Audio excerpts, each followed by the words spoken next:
Assalamualaikum warahmatullahi wabarakatuh. Selamat malam sedulur Bantul semua. Alhamdulillah kita bisa ketemu lagi dalam acara Sarungan episode ke-12.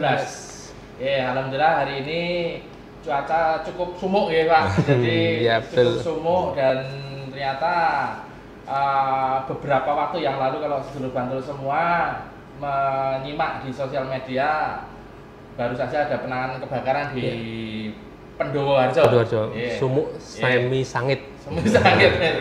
Jadi bapak-bapak yang ada di sini sangat erat dengan informasi ataupun kejadian yang baru saja terjadi. Nanti kita kenalkan dulu. Jadi beliau-beliau yang hadir di kesempatan Sarungan episode 12. Sarungan, saring ilmu sesarengan. Alhamdulillah sedulur Bantul semua, hari ini kita menghadirkan tokoh yang sudah tidak asing lagi, Pak Kepala Bidang Kedaruratan dan Kepala Bidang Pemadam Kebakaran dan Penyelamatan BPBD Kabupaten Bantul. Bidang 3 Pak Irawan Kurniawan SSTP. Assalamualaikum, salam tangguh, salam siaga, salam Yuda Bramajaya. Dan yang kedua dari Redcar. Redcar itu Pak relawan pemadam kebakaran Kelurahan Bangunjiwo Pak Tulus. Namanya itu sudah tulus ya. Ikhlas, tulus ikhlas. Perkenalan Bapak, disapa dulu sedulur Bantul semua di layar kaca jutaan penonton gitu. Selamat malam, Bang. Saya Tulus dari Redcar Kelurahan Bangunjiwo. Siap tanggap tangguh. Mantap. Nah, di belakang sana yang yang tidak di frame ya, hadir juga Pak Asidi dan juga ada Pak Risman ya. Tadi Pak Risman ada di sana, termasuk teman-teman yang ada di belakang layar ini cukup banyak ini. Berapa dan nonton ya. Nah, ini tak bocorkan sedikit. Seluruh Bantul semua jangan lupa tap layar dan bagikan informasi yang sudah muncul di beranda panjenengan semua. Nah, cukup menarik seluruh Bantul semua, di malam hari ini kita menghadirkan terkait dengan institusi yang cukup viral beberapa waktu ini, Damkarmat ini, Pemadam Kebakaran dan Penyelamatan. Tapi nanti kita lihat apa yang bisa dilakukan oleh masyarakat gitu ya. Jadi kebakaran di Bantul saat ini cukup meningkat. Nah, nanti Pak Irawan lalu Kepala Bidang Pemadam Kebakaran dan Penyelamatan mohon informasinya dulu Pak nih. Jadi terkait dengan kebakaran di Bantul kok akhir-akhir ini kok meningkatnya kenapa gitu ya. Jadi padahal kita sudah melakukan upaya. Pak. Matur nuwun Mas Aka. Sebelumnya assalamualaikum warahmatullahi wabarakatuh. Pada kesempatan malam hari ini sebenarnya berbahagia sekali kami bisa berkesempatan untuk sowan ke sini. Sudah berapa lama sekian purnama kita diminta untuk sowan, tapi banyak sekali alasannya atau Jaya Indo. Jadi memang Mas Aka, kebakaran Bantul memang trennya meningkat. Tapi sebelum saya bercerita tentang kebakaran kesempatan malam hari ini saya mengucapkan selamat kepada Mas Aka karena kelahiran putranya. Mungkin jadi putra yang soleh, membahagiakan kedua orang tua, sukses di akhiratnya. Yang dicita-citakan putra. Selamat Mas Aka. Ya memang akhir-akhir ini karena memang cuaca mungkin ya, karena melihat dari rekam jejak di sekitar bulan Oktober November ini kebetulan trennya meningkat karena pengaruh iklim sebenarnya, karena cuacanya cukup panas sehingga potensi terjadi kebakaran meningkat karena banyak warga yang selama ini terkait dengan pengolahan sampah masih menjadi tren utama kebakaran, baik itu pemukiman maupun lahan. Karena setelah kita tangani pada akhirnya kesimpulannya karena membakar sampah, walaupun ada beberapa yang dibakar oleh orang tidak dikenal dan sebagainya, tapi rata-rata karena kebakaran karena membakar sampah. Namun untuk kejadian pada sore tadi ini karena ada pabrik yang terbakar itu kita masih menduga karena itu mungkin ada korsleting, karena kita belum melihat secara jelas terkait sumber api karena kejadian sudah api sudah sangat besar sehingga kita lakukan penanganan. Dan untuk ketugasan kami tentu saja kita tidak bisa sendiri Mas Aka, keterbatasan personel karena di Damkarmat BPBD Kabupaten Bantul ini anggota kami kalau dilihat sepertinya banyak 120 personel. namun untuk 120 personil untuk melayani untuk 1 juta, 1 juta masyarakat Bantul. Nah, itu tentunya kami tidak bisa sendiri masyarakat. Oleh karena itu sesuai dengan amanat dari peraturan baik itu dari Perda nomor 3 tahun 2017 tentang pencegahan bahaya kebakaran, di mana di dalamnya mengamanatkan untuk membentukkan relawan. Relawan ya. Nah, untuk itu relawan tersebut sangat membantu kami dalam pencapaian dari SPM yang diberikan pada kami di masyarakat. Nanti untuk lanjutnya monggo. Ya, ini sebagai awalan. Jadi ternyata memang melakukan upaya pengurangan risiko bencana ataupun pencegahan kebakaran itu ada proporsinya masing-masing ya Pak. Jadi termasuk di Bantul ternyata sudah ada acuannya mulai dari peraturan daerah dan juga peraturan bupati. Ya, betul sekali. Itu juga ada peraturannya sehingga ternyata yang viral-viral itu, wah bisa nggak masyarakat ini kemudian menjadi seperti damkar yang apa-apa bisa gitu ya. Jadi apakah bisa? Padahal di Pergub juga sudah diterangkan ya Pak. Ya, jadi dari dasar tadi Perda nomor 3 tahun 2012 di mana mengamanatkan pembentukan relawan. Tapi waktu itu kita masih sebutannya masih balakar masyarakat. Balakar ya. Setelah keluar keputusan Menteri Dalam Negeri nomor 395.1/305 terkait pedoman pembinaan relawan pemadam kebakaran, maka seluruh relawan di Indonesia yang sebutannya baik itu balakar ataupun satlakar itu dijadikan satu menjadi redkar. Dengan kepanjangan relawan pemadam kebakaran. Dan kemudian dari Kemendagri tersebut kita tindak lanjuti dengan pembuatan peraturan Bupati Bantul nomor 54 tahun 2021 tentang peran serta masyarakat dalam pencegahan dan penanggulangan bahaya kebakaran, di mana di dalamnya secara rigid memuat tentang pembentukan relawan pemadam kebakaran. Ternyata semakin jelas. Jadi tidak hanya petugas pemadam kebakaran saja yang memiliki tanggung jawab untuk melakukan pencegahan, tapi juga masyarakat juga sudah ada peraturannya. Kalau tidak salah dulu peresmiannya di Stadion Sultan Agung ya. Waktu itu ya. Jadi luar biasa ya. Pertama kali pembentukan redkar di Bantul waktu hari ulang tahun pemadam kebakaran. Nah, lanjut. Jangan lupa tatap layar loh depan ini seluruh Bantul semua ya. Biasanya Pak Irawan ini yang menyaksikan secara live kemudian ngasih love. Cuma bisa ini yang nonton siapa yang ngasih love gitu ya. Nah, sekarang kita ke Pak Tulus nih. Monggo Pak Tulus, kira-kira dari peran tadi, kenapa kok kemudian dibangun jiwa khususnya redkar ini menurut teman-teman ya, ini cukup aktif gitu. Monggo Pak Tulus.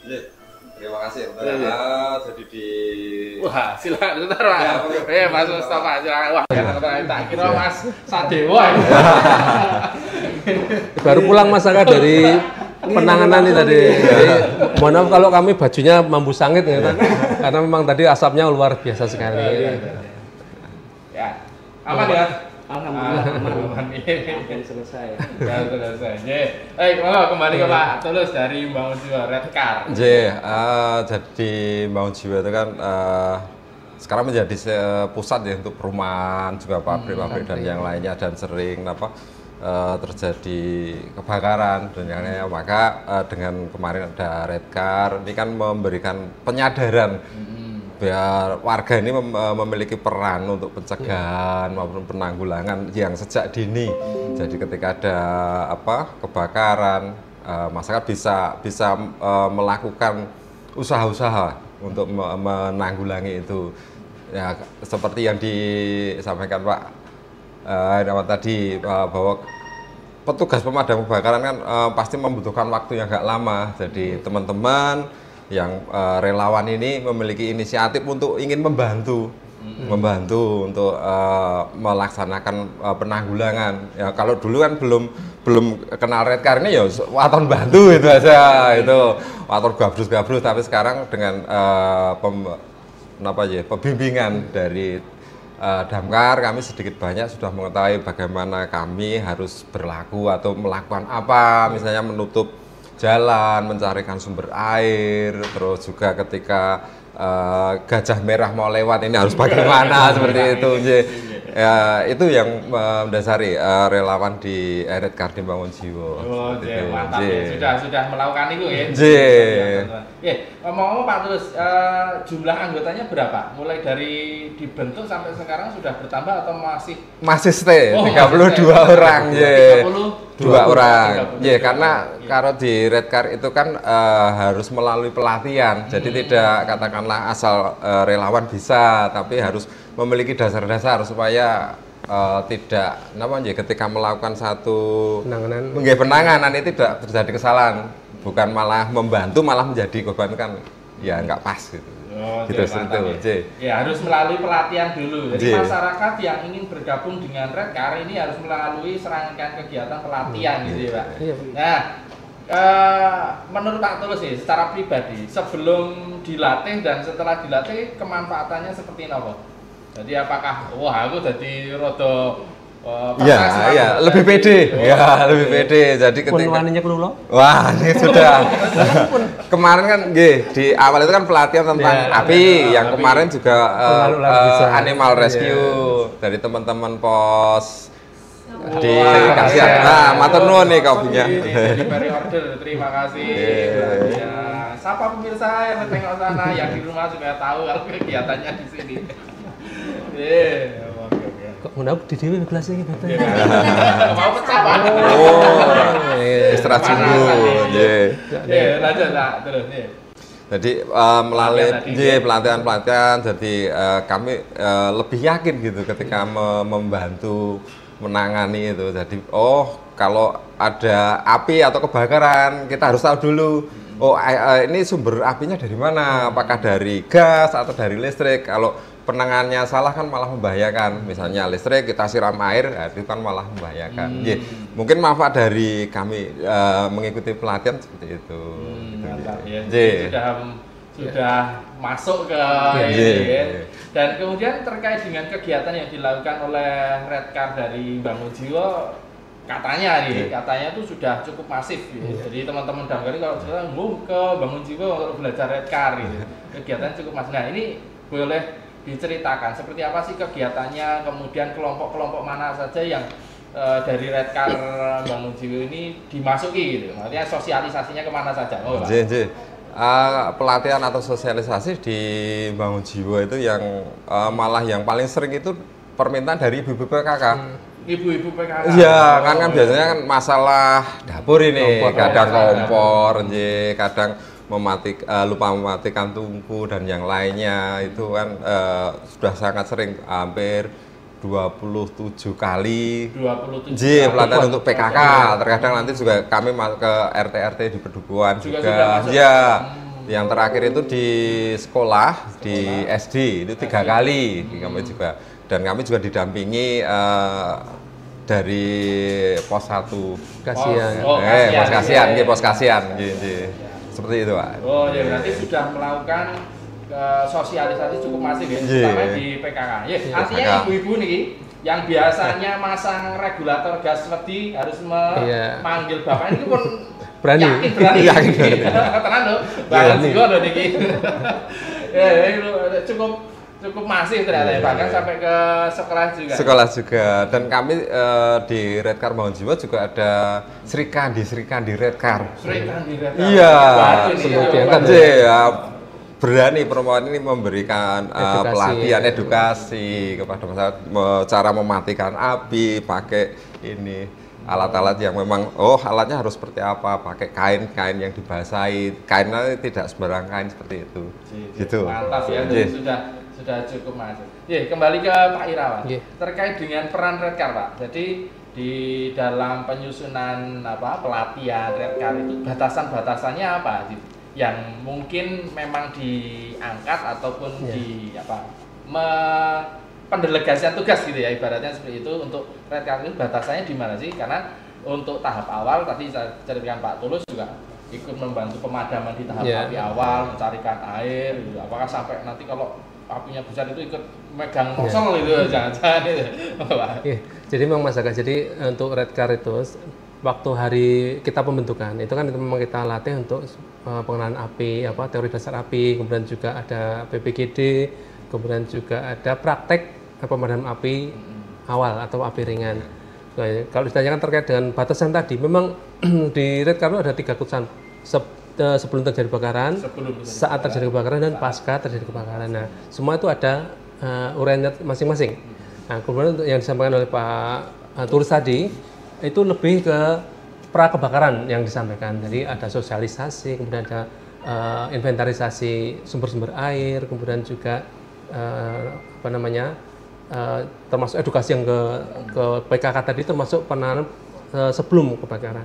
Kemudian saat terjadi saat terjadi kebakaran itu nanti seperti yang tadi membuka jalan, buka arus. Pertama jalan, ya ketika kejadian merah salah satunya itu. Kemudian yang ada teknik pelaporan terjadi kebakaran itu ya dari teman-teman Redcar awalnya, kemudian juga titik kenal itu juga disampaikan pada waktu awal itu, kemudian pemadaman api awal. Nah, itu yang kita latihan pertama tadi kita dipraktekkan pada saat terjadi kebakaran. Seandainya pemadaman api awal tidak bisa dilaksanakan dan api sudah terlalu membesar, kan kami sudah dalam perjalanan menuju ke lokasi ya. Tugas teman-teman Redcar ini mengamankan parameter di lingkungan terjadi kebakaran, termasuk membuka akses jalan, kemudian mengamankan aset-aset yang berharga yang bisa diselamatkan, itu termasuk tugas saat terjadi kebakaran. Kemudian setelah pasca kebakaran itu membantu untuk semacam pos untuk pos untuk makan itu Mas, apa namanya? Apa jenis istilahnya? Jadi kalau ada kebakaran kita membuat pos induk, pos untuk korban, untuk penanganan makan minumnya, kemudian untuk pembersihan puing-puingnya itu di setelah sebenarnya urutnya banyak Mas. Saya itu wong tuh dari mungkin tak apa enggak buka kepean enggak anak-anak. Jadi kabarnya seperti itu. Kalau mungkin untuk lebih jelasnya mau kalian nanti bisa komunikasi Japri mawon ya. Tapi gambarnya seperti itu enggak. Jadi penanganannya ada sebelum kebakaran, saat terjadi kebakaran, juga pasca kebakaran itu gas Redcar sudah kita ada uraiannya masing-masing gitu Mas. Iya, jadi luar biasa ya. Sebagian tugas atau ibaratnya ya kemitraan gitu ya, kemitraan bersama dengan masyarakat. Redcar membantu sosialisasi bahkan di saat darurat ada kebakaran ikut membukakan akses itu ya, kemudian sampai ke paskanya pun ternyata ikut membantu. Termasuk inventarisasi potensi bahaya kebakaran juga di pra. Jadi mungkin ada pabrik yang ada potensi kebakaran, itu punya data mereka harusnya itu data. Ya kembali ke Pak Tus dulu sebelum nanti ke Mas Mustafa. Kira-kira Pak, dari pelaksanaan kegiatan yang sudah dilakukan selama ini pembiayaannya dari mana Pak? Dari tentang kelurahan gitu ya? Iya, kelurahan. Dari kelurahan itu mensupport atau memang dari inisiatif kegiatan yang kegiatan yang memang sudah direncanakan oleh Redcar programnya, atau memang program insidental yang memang diminta ya?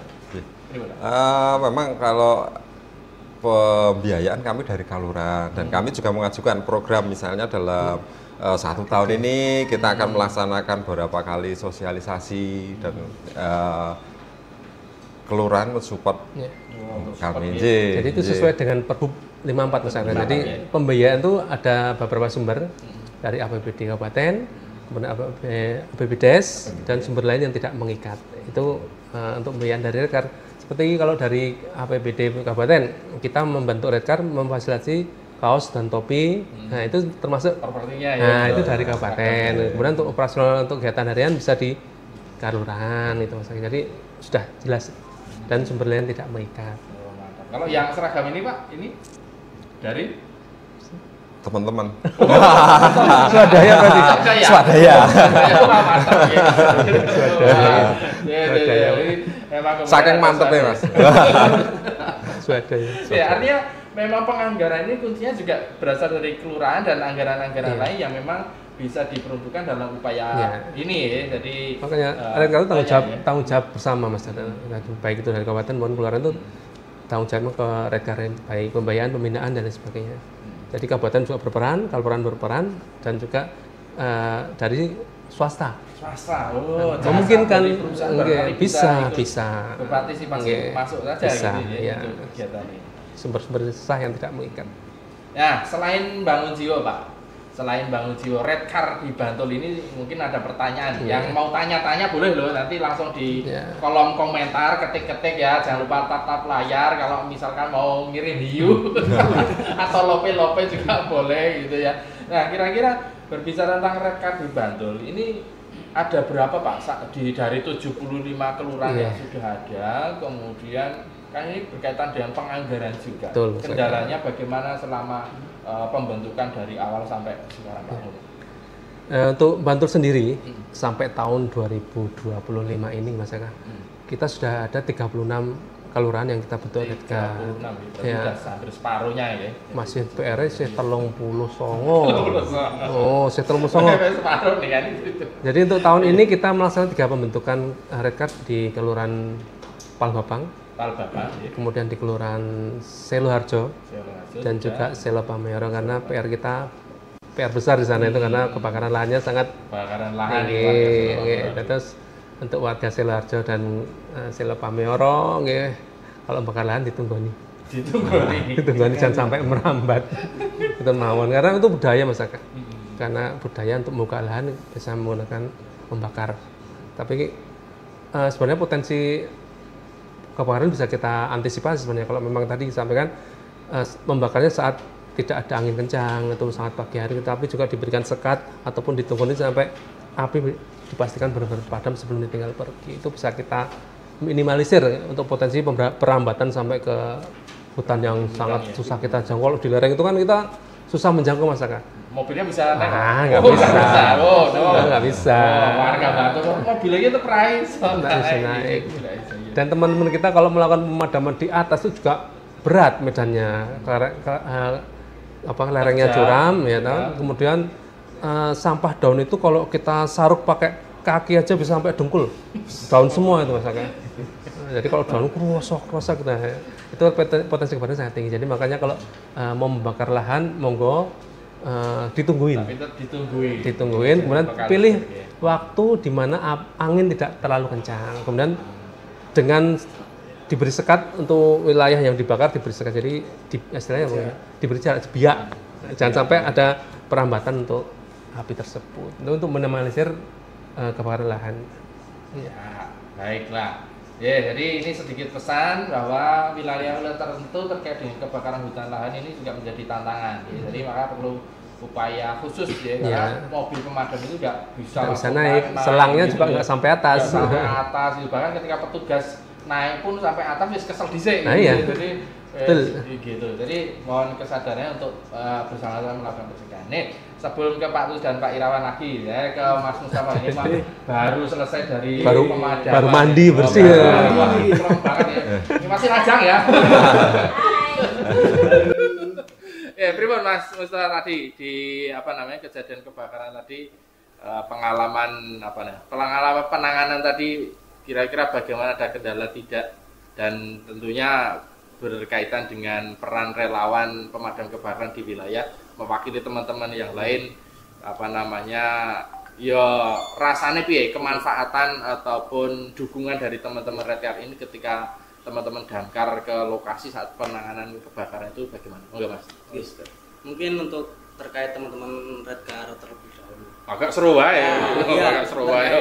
Teman-teman Redcar sebenarnya sangat membantu. Sangat membantu sekali, karena saat terjadinya kebakaran tersebut ada satu anggota yang sudah standby di jalan menunjukkan arah dan memberikan arah ke lokasi. Kan itu sangat membantu dan membuat kita saat di jalan menuju ke tempat lokasi itu menjadi lebih cepat. Dan itu sangat membantu sekali, apalagi di sana sudah ditunjukkan nanti posisinya di sini, aksesnya dari sini, itu sangat membantu sekali. Ya, dari teman-teman sangat berterima kasih lah, sangat membantu kegiatan dan penanganan kita saat. Apalagi kalau sosialisasi tadi ya, ikut membantu sosialisasi ya. Juga sangat bagus sekali, membantu juga. Untuk terkait penanganan kebakaran yang baru saja selesai ini, ya cukup lama, cukup melelahkan, tapi alhamdulillah sudah padam dan bisa selesai sampai pendinginan tuntas itu ya? Iya, sampai tuntas, alhamdulillah sudah sampai tuntas. Berapa mobil lagi? Itu tadi sekitaran untuk armadanya itu 4 mobil pemadam gajah merah 4 dan support 2 tangki. Besar dari kota ya? Ya, dari kota juga membantu, terus dari PMI juga membantu, ya Tagana juga. Ya alhamdulillah dari teman-teman luar wilayah Bantul dan teman-teman sekitaran Bantul sangat support lah. Oke, terima kasih ya sudah mensupport ya. Terima kasih teman-teman semuanya. Ya, alhamdulillah sudah tertangani ya. Ya, mungkin ke depan Mas Mustafa atau teman-teman Damkar terkait dengan peran Redcar gimana nih? Pengennya dilatih terus atau jalin komunikasinya supaya lebih dekat lagi atau kapan mengaceng baru? Ya harapannya sinergitas semakin meningkat ya Mas ya, sinergitas sekarang. Tadi sempat bincang-bincang di balik layar Mas ya. Harapan nanti kami dari Damkar Medberi Bantul ya pengen menghidupkan kembali ke harapan seperti yang dulu. Dulu waktu tahun 2019 kita sering mengadakan kegiatan lomba antar relawan. Itu juga menjadi angan-angan kami. Mudah-mudahan suatu saat kesampaian lagi gitu. Itu kan sangat bermanfaat. Teman-teman bisa saling silaturahmi, saling kenal, saling kumpul, kemudian saling berbagi ilmu. Kemudian juga lomba ketangkasan itu juga meningkatkan rasa semangat untuk motivasi untuk berbuat yang lebih baik lagi, walaupun nanti mana Pak ada nomor rencana Pak? Ya pengennya apa? Itu masih dalam wacana. Mudah-mudahan suatu saat kita diberikan kelonggaran dalam penganggaran untuk pembinaan, termasuk juga dalam pembinaan relawan, peningkatan kapasitas relawan juga bisa kita anggarkan, karena selama ini kita peningkatan kapasitas relawan masih sebatas untuk praktek gelar gunung selang, kemudian juga pengenalan ular berbisa, kemudian juga praktek menggunakan alat-alatnya itu juga. Jadi setelah kita bentuk, kita bina di tahun berikutnya. Tetap ada pembinaan ya. Itu tanggung jawab kita, tidak cuma bentuk cul. Ada ya enggak, kita tetap bertanggung jawab gitu loh. Jadi kita tingkatkan pengetahuannya.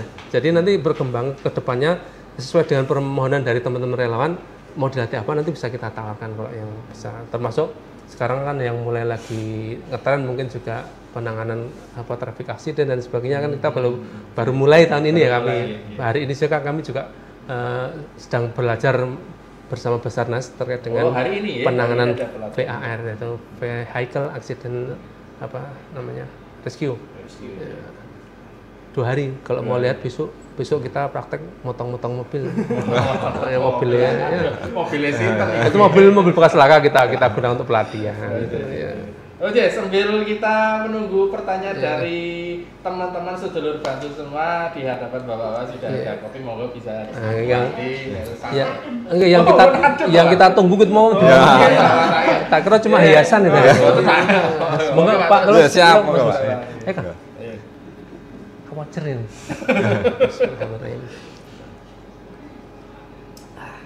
Alhamdulillah.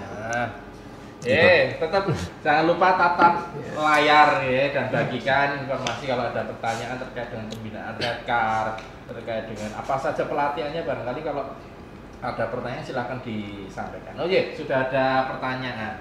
Kira-kira Pak Tulus dan teman-teman Pak Kasidi ini ada pertanyaan nih, apa motivasi menjadi relawan kebakaran awalnya? Kenapa kok kemarin ketika ditawari ada pelatihan Redcar kok aku belum ya. Monggo Pak. Karena panggilan hati. Ya, panggilan hati. Panggilan hati. Ya, panggilan hati dan sosial. Memang biasanya di kegiatan sosial apa? Iya, kegiatan sosial. Jadi ya kami lebih ingin ya membantu, intinya membantu. Kan yang namanya kebakaran itu kan prosesnya sangat cepat. Kalau nggak cepat ditangani, ya kan bisa menjadi satu bencana yang gede. Ya kalau bisa ditekan lebih cepat, makanya kok sering dibangun jiwa itulah, pernah kejadian ya beberapa kali. Kapanon yang tertinggi. Ya. Di data itu Kapanon Kasihan memang tertinggi ya. Dari kelurahannya bangun jiwa. Ya merata. Tidak ada kesenian. Merata. Iya merata ya. Maka itu memotivasi kami. Iya. Mungkin Pak Kasidi ya di belakang sana apa motivasinya nih jadi relawan? Nah, sudah disampaikan oleh Pak Tulus tadi, karena panggilan hati juga kemanusiaan. Kemanusiaan ya, kemanusiaan dan ingin membantu dari Damkar. Kamu ya waktu dulu belum ada pelatihan itu cuma nonton kok nggak tahu. nonton dari mana? Malah mengganggu. Jadi sudah ada pelatihan kita di FIBA-nya sudah ada ya pengetahuan lah. Oh, udah ada ya. Jadi dari yang dulu cuma penonton sekarang sudah pemain gitu ya. Halo Pak Arisan, semoga. Ya, jadi intinya sama kami ada panggilan hati ingin membantu kemanusiaan dan juga sukarela ya siapapun ini itu. Baik Mata, jadi memang panggilan jiwa untuk menjadi relawan gitu ya terkait dengan kegiatan kemanusiaan. Meskipun pilihannya banyak juga gitu ya, dan saya yakin Pak dari relawan-relawan yang sekarang Redcar itu seragamnya ya double-double lah gitu ya. Double-double biasanya gitu deh. Seluruh bantu semua silahkan tatap layar, bagikan kalau masih ada komentar terkait dengan tema malam hari ini mengenal Redcar relawan pemadam kebakaran garda terdepan dalam penanggulangan kebakaran. Jadi tema kita adalah terkait dengan Redcar dan kita sudah menghadirkan Pak Tulis dari Redcar Kalurahan Bangunjiwo dan Pak Kabid dari Damkarmat BPD Bantul, terus ada pelaksana di lapangan Mas Mustafa itu. Ada pertanyaan lagi ini terkait dengan pembinaan ya. Tadi Pak Ilham menyampaikan ada pembinaan setelah dibentuk. Nah, sedangkan pertanyaan ini lebih kepada teman-teman di Redcar Bangunjiwo. Ada tidak latihan rutin gitu, selama kemarin sudah dilatih, kemudian ada pembinaan, ada inisiatif kegiatan dari teman-teman Redcar Bangunjiwo untuk melakukan latihan rutin. Oh iya, ada. Jadi agak yang terakhir kemarin kan animal rescue. Sudah. Terus juga tentang penanganan, misalnya ada korban harus bagaimana cara menanganinya dan yang lainnya itu juga sudah. PGD ya. PGD itu sudah. Itu ya kami rutin melakukan. Kami berkoordinasi dengan pos yang di sektor Kasihan seperti itu Pak Rusamto gitu. Mantap ya, jadi sudah melakukan pelatihan rutin dan juga sudah terus berhubungan berkoordinasi dengan sektor 1 Kasihan untuk pelaksanaan. Kembali ke Pak Iran Pak. Harapan untuk Redcar lah, jadi terkait dengan banyaknya Redcar yang baru 36, banyak tapi baru 36 ya. Harapan kita kan 75 keluarga itu semuanya 100% ada Redcarnya itu. Nah, harapannya bagaimana? Apakah bisa dilaksanakan dalam 1 tahun, 2 tahun, 5 tahun ke depan, atau pripun Pak supaya nanti seluruh kelurahan di Bantul ini sudah ada Redcar-nya semua? Karena kita melihat dari tren kebakaran di wilayah kita kan rutin tinggi gitu dan berulang gitu ya, meskipun tempatnya mencar-mencar dan tidak tahu rumahnya siapa gilirannya gitu. Jadi kalau harapan kami secara umum ya harapan kami semua segera membentuk Redcar karena memang disampaikan masyarakat juga karena tren kebakaran meningkat ini.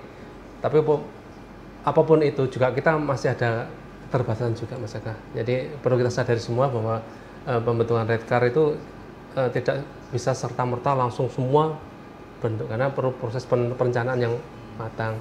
Sementara kami saat ini baru bisa mencapai titik 36 kelurahan. Itu sudah kita lampaui dengan berbagai macam kendala. Cuma ya harapan kami segera mungkin tahun depan, tahun berikutnya itu kita mau merencanakan untuk pembentukan di wilayah yang belum kita bisa akses BMK-nya, mungkin di wilayah Delingo masyarakat kita nyuwun ngapunten Delingo kita belum bisa maksimal untuk memberikan pelayanan karena memang keterbatasan kami. Dan mudah-mudahan untuk awal nanti kita akan berencana seandainya ada dukungan juga, ada anggaran, ada dana, kita akan merencanakan untuk pembentukan relawan di wilayah kelurahan-kelurahan di Kapanewon Delingo karena Delingo memang belum bisa kita layani secara BMK karena kita belum punya pos di wilayah Delingo, walaupun angan-angan kami, angan kita semua, angan kita bersama nanti kita akan menambah BMK di wilayah Kapanewon Delingo dan juga Kapanewon Serandaan supaya pelayanan kami selaku pengampu SPM respon time 15 menit ini bisa tercapai gitu Mas. Jadi masih ada wilayah di Bantul yang belum masuk dalam WMK. WMK niku wilayah manajemen kebakaran ya. Jadi semua WMK itu wilayah manajemen kebakaran ya. Jadi ada dua wilayah yang belum tercover ya, wilayah Delingo dan Sandeng sisi selatan ya. Ya, sedangkan di Bantul sudah ada 7 wilayah manajemen kebakaran, dan Damkar ini diberikan waktu respon time 15 menit ya seluruh Bantul. Nah ini rata-rata sudah semuanya ya Pak untuk yang masuk BMK ini terlayani. Iya, alhamdulillah sudah mencapai di bawah 15 menit target kami ya. Cuma ya 2 lokasi tadi memang masih menjadi PR semua, PR bersama, PR Pemda juga PR dari stakeholder terkait untuk pelaksanaan pembuatan pos yang ada di Delingo dan juga di Serantan. Terakhir Temuwuh itu lebih dari 20 katanya. Kemarin bangunan. Bangunan yang apa? Itu berapa? Apa namanya?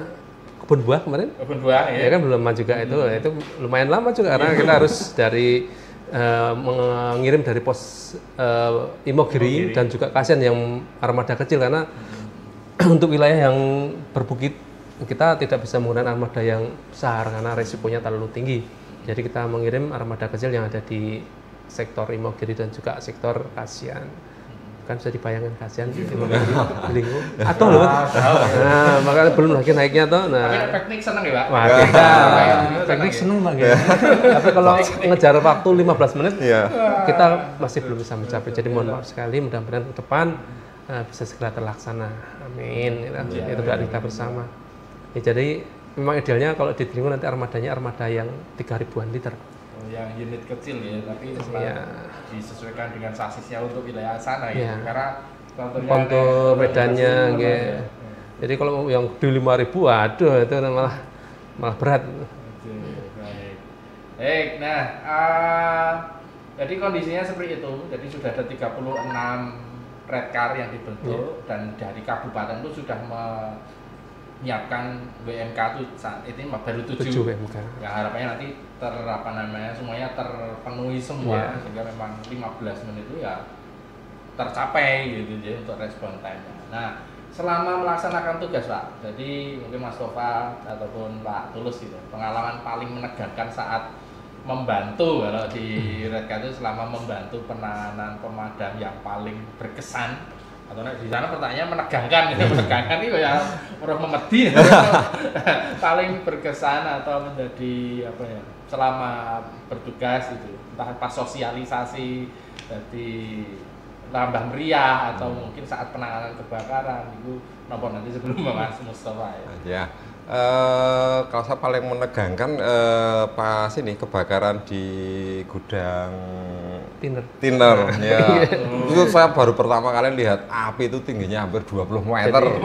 Dan di situ ada bola api, terus ada warga juga yang tinggal di situ. Dia ini ingin menyelamatkan barang-barangnya dan dia nggak mau pergi gitu loh. Tapi apinya kan gede, jadi kami ya bingung mau gimana ini, mau nolong tapi apinya karena melempar seng juga, jadi begitu api meledak, bola api meledak itu ada seng yang terlempar. Itu kan risikonya sangat tinggi Mas kan. Jadi kalau teman-teman Red Car belum ada APD-nya itu PR juga, ini memberikan APD itu penanganan itu PR kita juga.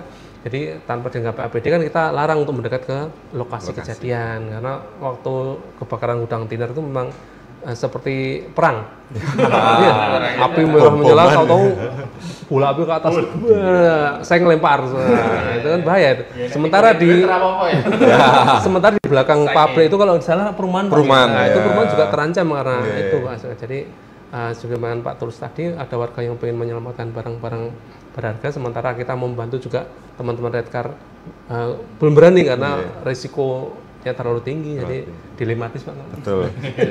Tapi setidaknya sudah ada, ayo Pak ngungsi sudah tantangan selama penanganan ini warganya ternyata orang gelem menyelamatkan niku ya barang-barang tantangan.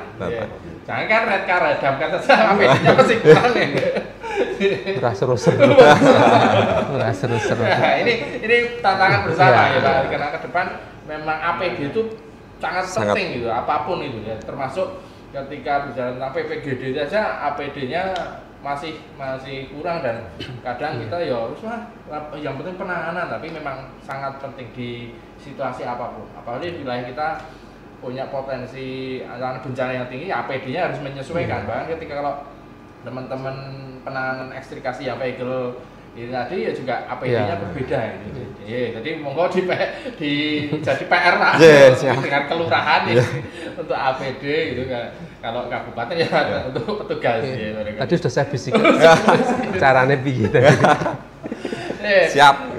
Dari Pak Tulus kita ke Mas Mustafa. Mungkin selama bertugas sudah mewakili teman-teman, ada nggak yang berkesan selama kemarin? Wah, kok gede banget, kayak bisa nih ya.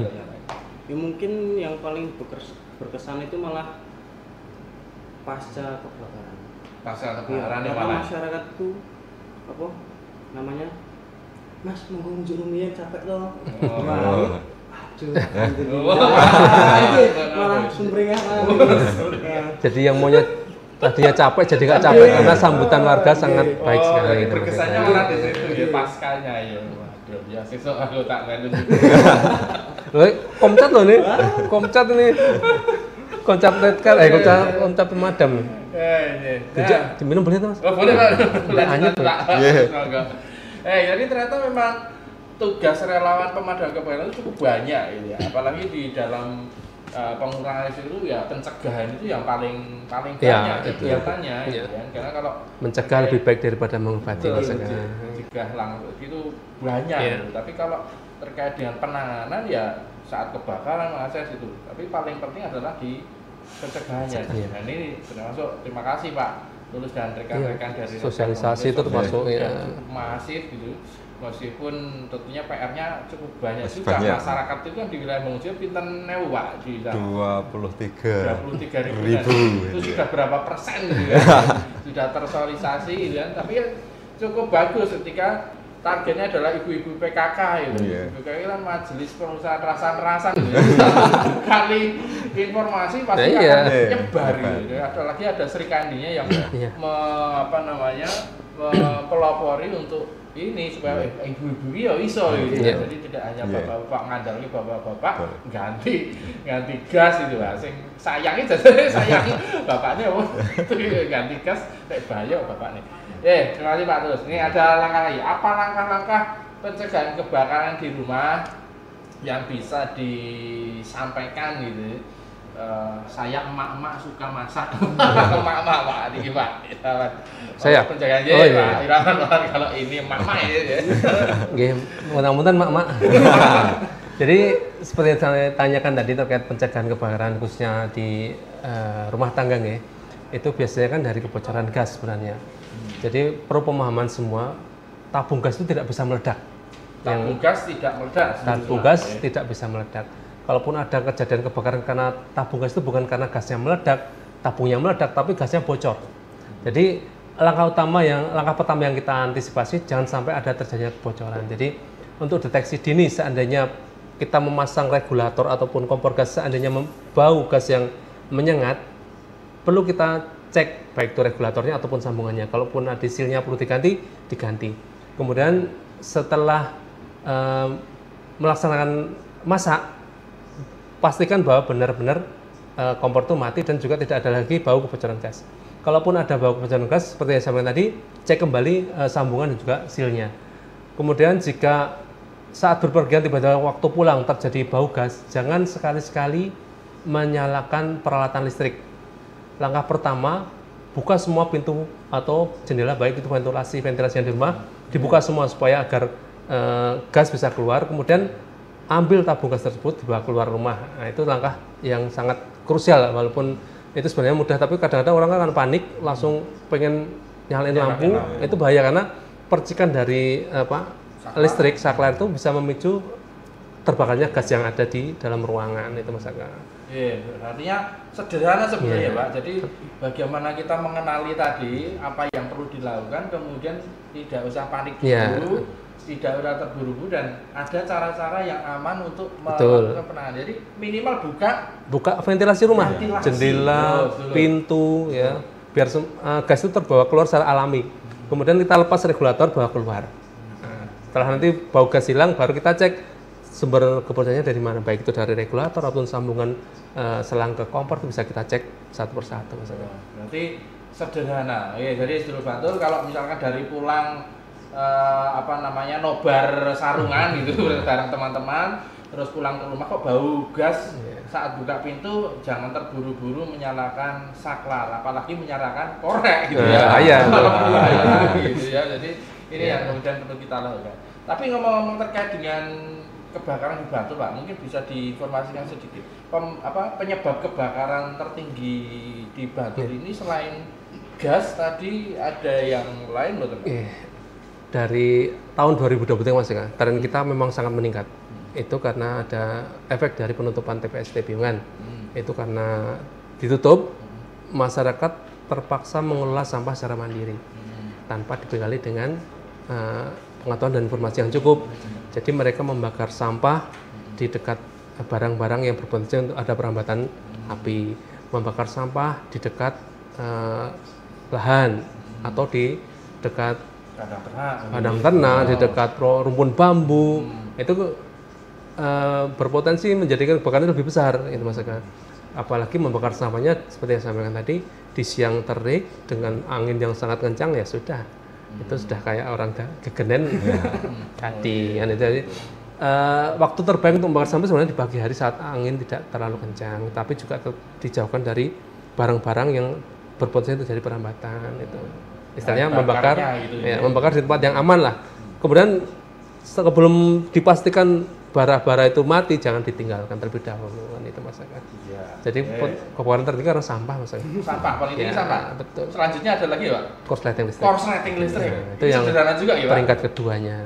Peringkat kedua korsleting listrik ya. Jadi baru yang lain-lain termasuk kompor tuh malah kecil ya. Nah, jadi ini yang kemudian harus kita cegah ya, aware. Dan kata teman-teman nih, yang belum lama itu ternyata charger saja bisa memicu kebakaran. Betul Mas Eka. Overcharging. Iya, overcharge bisa. Bisa ya, overload gitu. Jadi setelah cas itu harusnya dilepas, jangan jadi tancap terus. Kemudian menggunakan peralatan dan material listrik yang sudah minimal sudah ber-SNI lah. SNI itu sangat penting sekali karena sudah teruji daya tahannya terhadap panas. Kemudian juga instalasi harus benar-benar instalasi yang benar, dalam arti ya sesuai dengan kaidah-kaidah instalasi listrik supaya tidak terjadi korsleting. Korsleting listrik ya, jadi selain penggunaan alat listrik itu juga penting masyarakat, jangan sampai jack itu numpuk-numpuk atau setrika ditinggal pergi, charger numpuk, T tambah roll tambah T lagi, nyabang lagi, nongkrong gue nyetrika, gue kipas angin, itu beresiko drakor, pengalaman yang baik ya, jadi karo ngene drakor. Korsleting listrik, jadi itu peringkat kedua kita cegah juga ya. Dan saya sudah browsing tadi, ternyata pengecekan instalasi listrik menurut saran PLN itu 10 tahun sekali itu minimal dilakukan pengecekan gitu. Ya, saya bangun ke zaman simbah tekan saya urung tau dicek, monggo ini cung kabeh. Baik, masih ada lagi nih. Terkait edukasi, apakah bisa Redcar pelatihan bersama dengan Karang Taruna atau PKK? Bisa sekali Pak. Karang Taruna atau PKK bisa. Bisa. Yang terakhir itu kami dengan PKK Pedukuhan. Jadi harapan kami setelah ini kan di satu Pedukuhan bisa menularkan ke tingkat RT seperti itu. Berkembang dari sedikit satu dasawisma PKK tidak hanya Redcar, mengundang kami pun kita siap.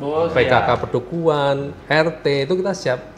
Prosedurnya bagaimana? Berarti tak prosedurnya gimana kalau misalkan mengundang Bangun Jiwa untuk warga Bangun Jiwa ya, misalkan ada perumahan banyak perumahan ya Pak. Perumahan-perumahan mengundang dari Redcar Bangun Jiwa. Prosedurnya bagaimana? Melalui persuratan atau langsung japri Pak Tulus? Biasanya WA ke kami, dan setelah kami menerima permohonan ini biasanya kami jadwal. Setelah jadwal jadi lalu kami menghubungi juga teman-teman yang di pos kasihan. Jadi setiap kami melakukan sosialisasi pasti didampingi teman-teman. Ditembuskan ke Dan juga peralatan yang ada di sektor bisa diakses oleh teman-teman Redcar, Pak. Untuk praktek. Iya, monggo. Kan kita di sektor udah ada kompor gitu, Pak. Ada tong itu untuk teman-teman Redcar untuk melakukan sosialisasi dipersilakan. Iya, bagus. Khusus untuk Kasihan atau seluruh? Oh, semuanya. Semua. Dari 30 kelurahan ini. 30 Redcar, 30 Redcar silakan. Jawa sudah membuktikan bisa diakses. Jadi yang lain monggo, ini ternyata peralatan yang ada di setiap sektor pos itu bisa digunakan untuk membantu dalam kegiatan sosialisasi. Ya sebenarnya kemudian dari boten mendukung ya. Free. Kemudian yang tadi tanyakan untuk prosedur kalau yang permohonan pelatihan dari ke kami yang di Damkar Mat BPD Bantul bersurat saja. Kemudian ada nomor kontak yang bisa dihubungi untuk koordinasi lebih lanjut. Untuk koordinasi ya. Karena kita juga menjadwalkan juga. Kemudian seandainya ada hari yang bersamaan nanti bisa kita koordinasikan mencari hari yang lain. Karena di tempat kami sangat banyak sekali masyarakat, apalagi kalau sudah sampai pusing ini jadwalnya itu. Sampai habis orangnya. Karena rasa penasaran anak-anak cukup tinggi ya terkait dengan tugas pemadam gitu. Kadang paling senang ya semprot-semprotan air itu paling senang untuk puncaknya sih. Baik, masih ada satu lagi. Kalau mau daftar jadi Redcar bisa tidak.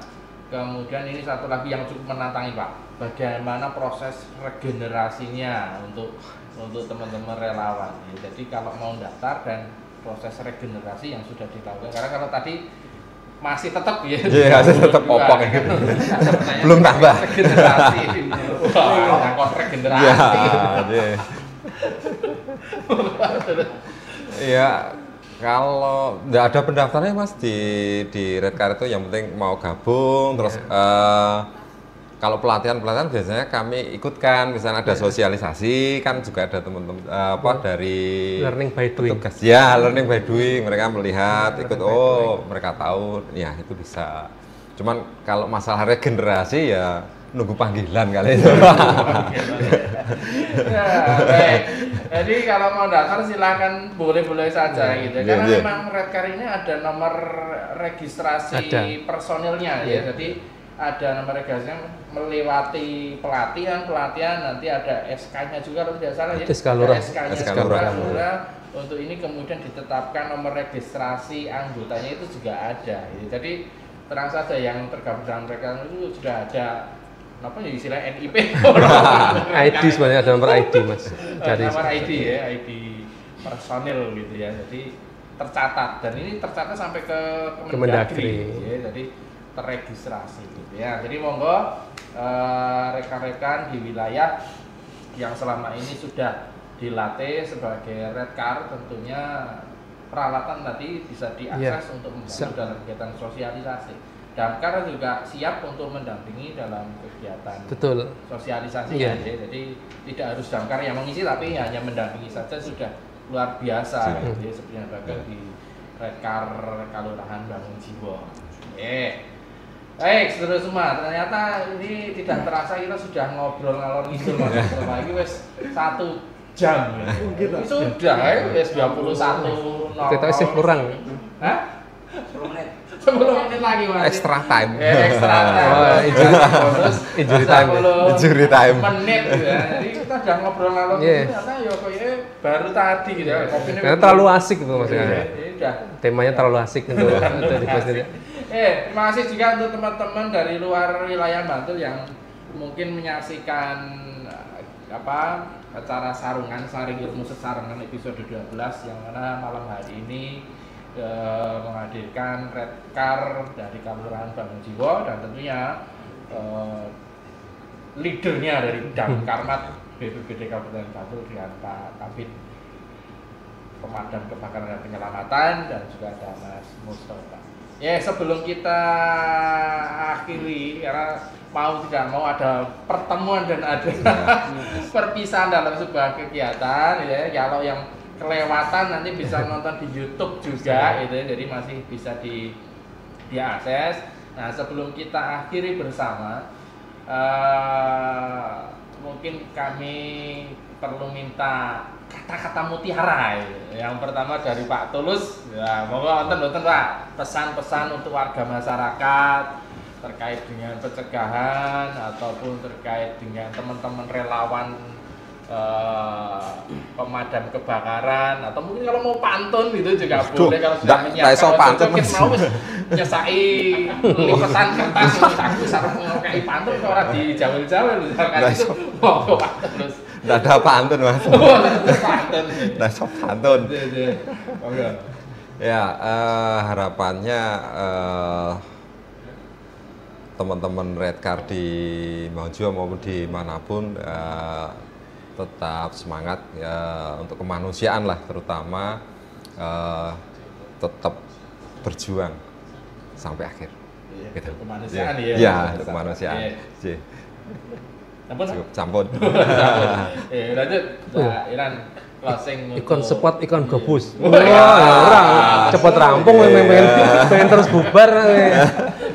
Ya, kalau secara kami jelas ya, apapun yang terjadi khususnya untuk terkait dengan kebakaran, jangan ragu-ragu untuk menghubungi pemadam kebakaran dan penyelamatan di PWD Bantul dengan menghubungi kami di 02746462100 ataupun dengan call center 112. Apapun terkait kejadian kebakaran maupun kedaulatan yang lain atau penyelamatan, monggo silakan, kita ready 24 jam menghubungi Pusdalop BPD Bantul. Kemudian harapan kami juga ke depannya, semoga wilayah Kabupaten Bantul untuk kebakaran semakin minimal, untuk kejadian semakin turun.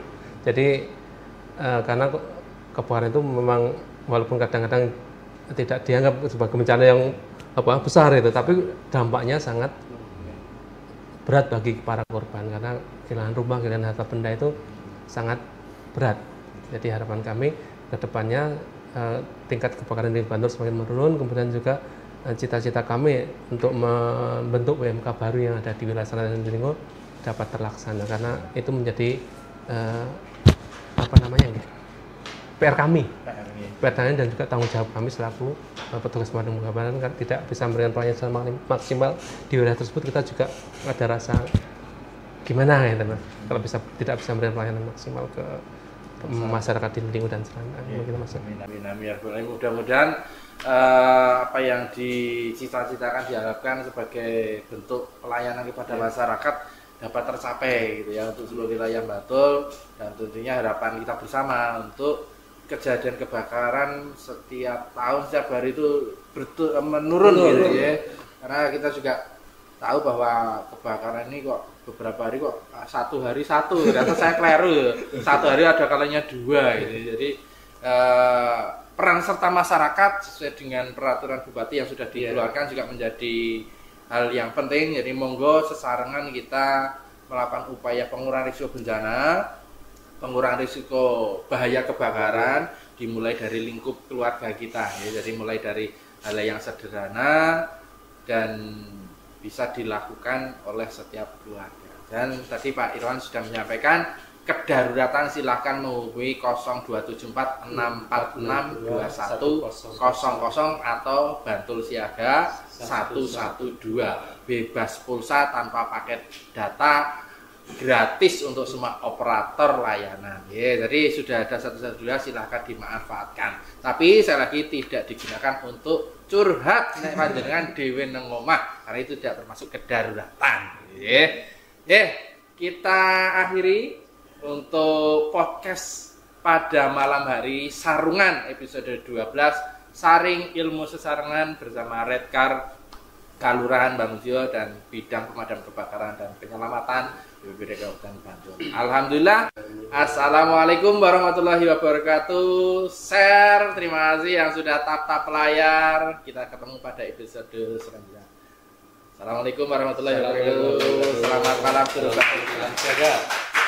Salam Yuda Bramajaya.